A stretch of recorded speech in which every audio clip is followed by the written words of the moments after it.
Hello and welcome to this episode of Speak PR. My name is Jim James, and on this podcast I like to share 25 years of public relations experience in less than 20 minutes. And I do this for business owners and entrepreneurs that would like to unlock the value in their own companies by using effective and profitable public relations. Today, I would like to share with you about trade shows and how they're going virtual and what that means for us all, whether we've got our own businesses, we're selling businesses or products, and the impact it makes on our public relations. Now, I remember back in 1998 when I was living in Singapore and I had a product service called goevents.com. It was a search engine for business events. And at the same time, there were a couple of young Englishmen in America running a service called the Virtual Press Office. And at the time, Singapore was making a play to become the international centre for virtual trade shows and events. The only challenge really was that we were all a bit too early, maybe 20 years too early. There were issues of bandwidth, issues of processing speed on the computers themselves, but also people still like to travel, and they could. Well, of course, COVID has changed all of that. COVID and the technology that we've all got to hand now has meant that trade shows and conferences and corporate events are really going virtual, but they're not just going virtual out of necessity, they're also going virtual because they frankly offer a great number of benefits. And on this show, I would like to just share with you some benefits of the virtual trade show, but also the ways that you can leverage and select the right trade shows to go to, or even to host your own.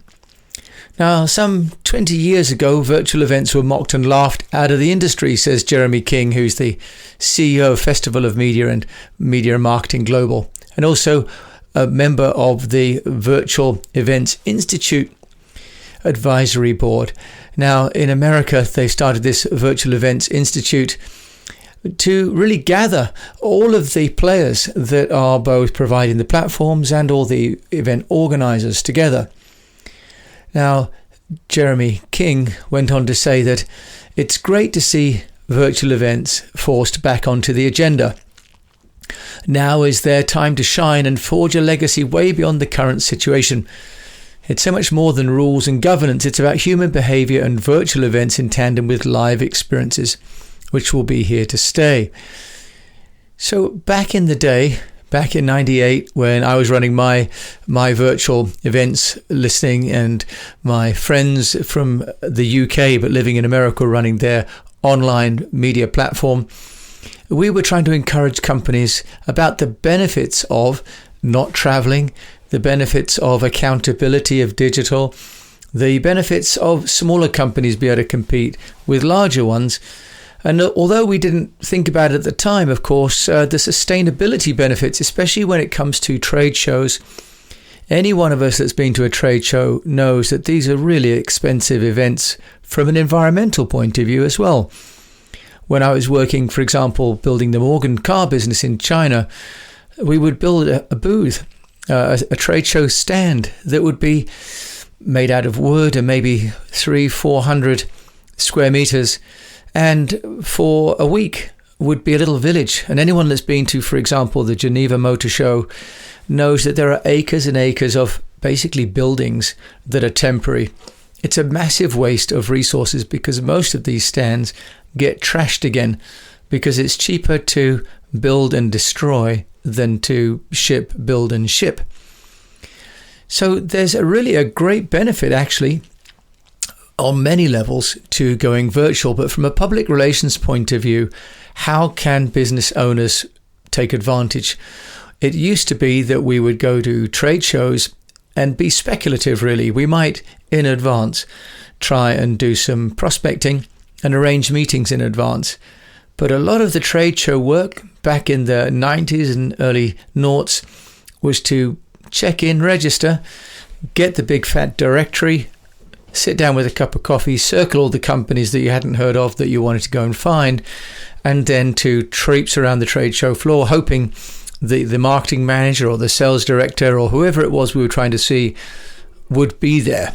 And of course, by the last few days of any trade show, people are looking pretty ragged and may well even have gone home if the show is not good enough. So frankly, quite a waste of time in my view. But there were some upsides, and we'll talk about those a bit later on. But those of us that have tried to host events also know that the logistics of renting a venue, of organising the signage, of arranging parking for the attendees, the food, the beverage, the security, the accommodation.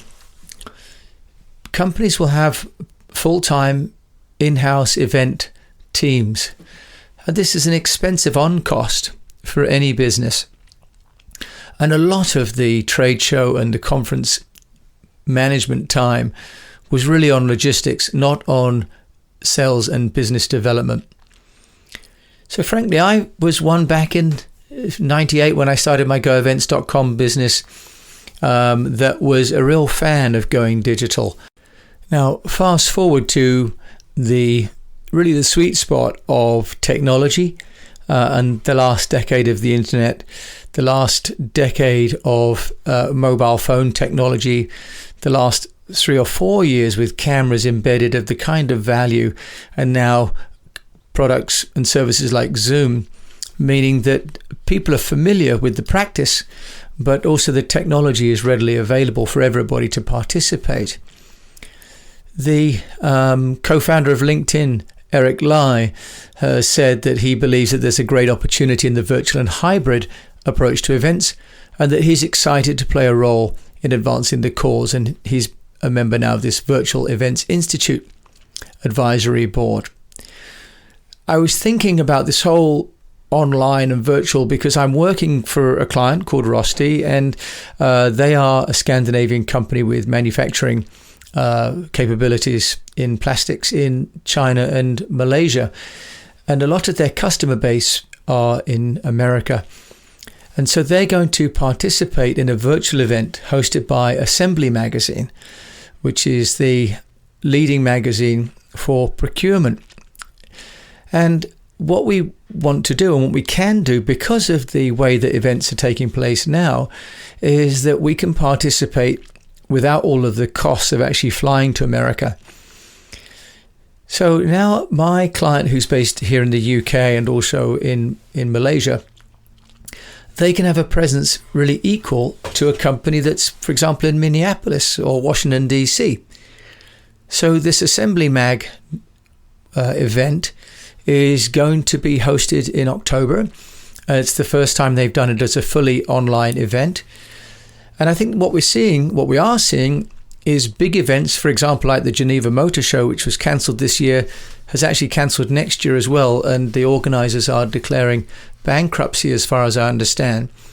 Some of these big trade shows, especially ones that were hosted by, for example, trade associations, may well have gone out of business due to the costs and the money they might have lost from booking venues this year and events being cancelled.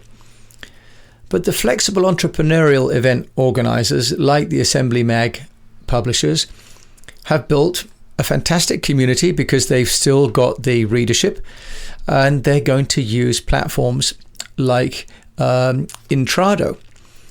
And so what the listing will be on their virtual platform is companies like Rosti can have company name, contact information, product categories, hyperlink logos, company description, PDFs, company product videos located, meeting scheduling with attendees, on-demand access and exposure all the way through 2021. So there's a longevity now to an online event that never existed when we had to move in and out of a venue within a period of 3 to 4 days.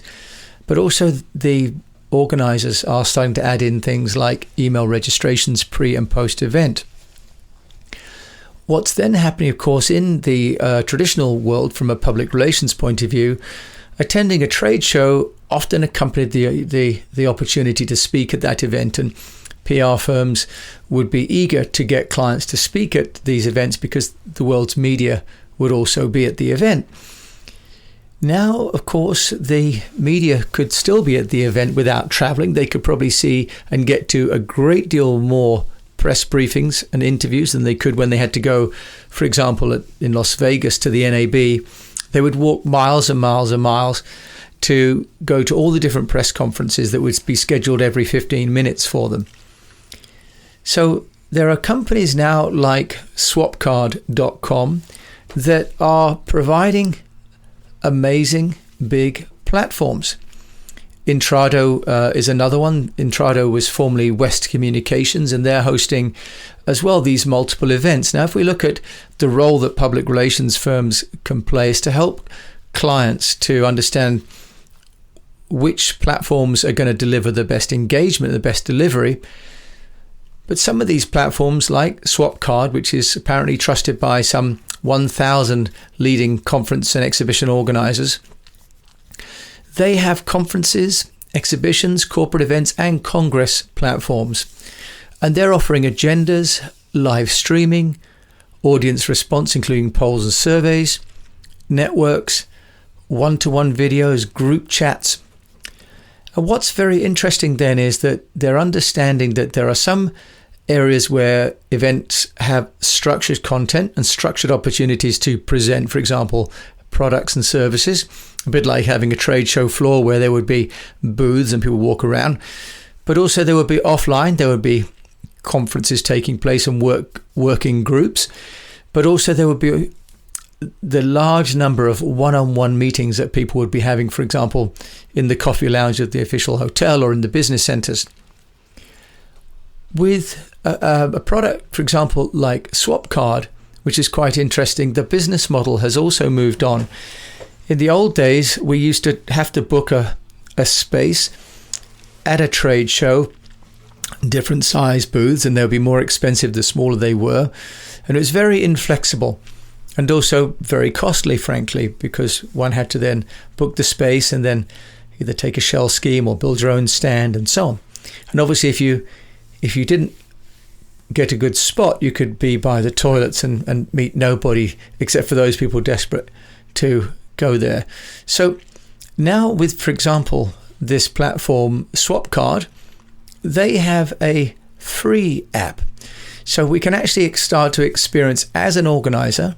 We could be a company, we could be an event organizer, we could be organizing a conference for our own, for example, sales teams or dealers.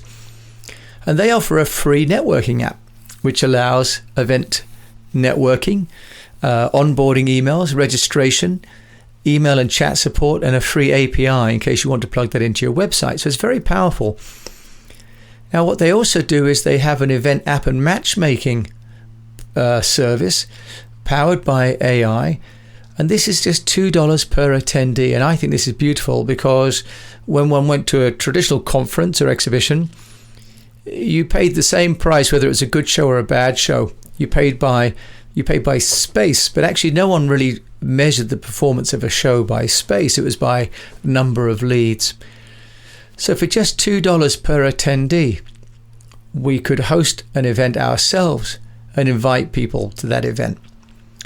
Now they also offer services for organizing an event, which include what they call an exhibitor package, matchmaking, lead capture, exhibitor center, from just $49 per exhibitor.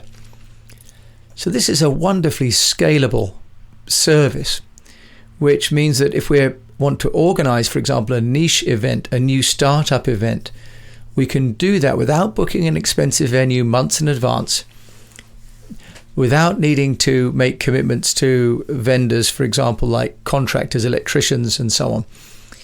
And having experience, for example, of putting together a trade show in New York, where we were leveraged by the local unions quite significantly on the rates for things like electrical services, being free from being taken hostage by local contractors would also be a massive benefit. They organized an event by a group called Hello Tomorrow, and they had some 9,413 connections made through the event app, and over 104 attendees created their own schedules.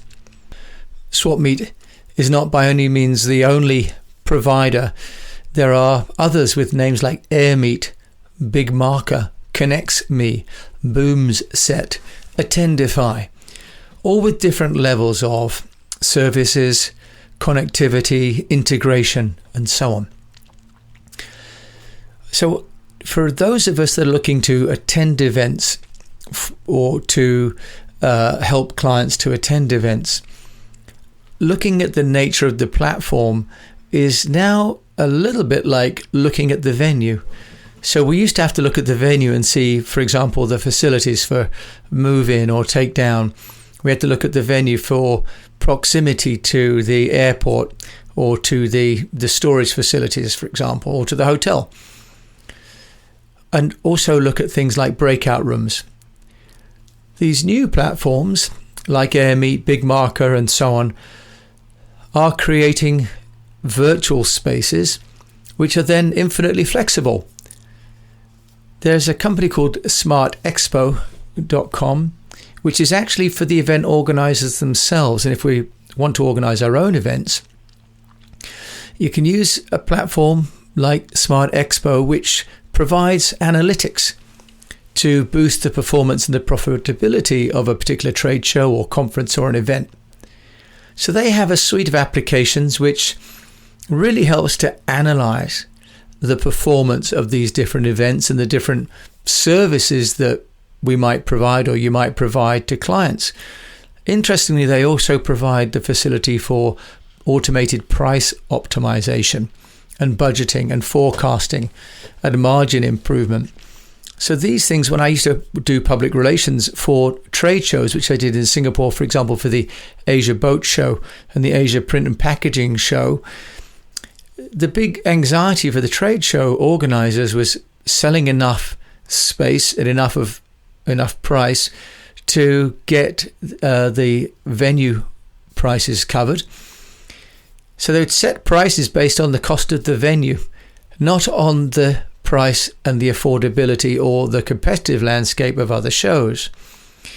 So now event organizers can set the price according to the demand, not to the cost of putting on the event. So now that's an amazing opportunity for smaller companies, startup companies, to organize events where an industry doesn't currently have them.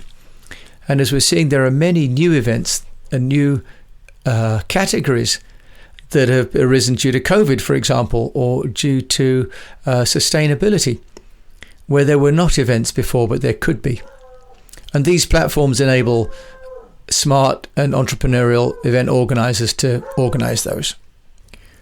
Now, what this means is that as business people, entrepreneurs, we can start to target events to attend like we're doing for our client in America that are well run, that have a great community, and that are on platforms that are multifunctional. It also means that as companies, we can start to host our own events that can be scalable and help us to build our own brand and our own community in the niche sectors that we're operating in, or to hold conferences, for example, for our business partners or our staff, without all the costs of people flying, venue rental, and also the disruption that those trade shows used to cause to business continuity. So the beauty now of all these virtual events and platforms is that now we can leverage events without the traveling, without the hotel nights, without the expenses, without the inconvenience. But moreover, we can have analytics because there's a digital footprint and there's also content that we can amplify. On the downside, of course, there's no traveling. There are no nice hotel nights away from everybody and eating room service. There's no living on expenses and buying meals that we might not buy when we're at home. There's also no way to blame the trade show organizers for the lack of results. So digital, once again, brings great opportunities, more accountability. But as I was a great believer back in 1998 in virtual events, I'm now here in 2020 working again in virtual events and really a great fan of the benefits that they can bring to small business owners like us. And so with that, I'd like to say thank you for tuning in to this episode of Speak PR. Welcome you to our website, eastwestpr.com. If there's anything that we can do to help you communicate on and offline, please don't hesitate to get in touch. In the meantime, I wish you the best of health, a profitable business, and that you keep on attending some events.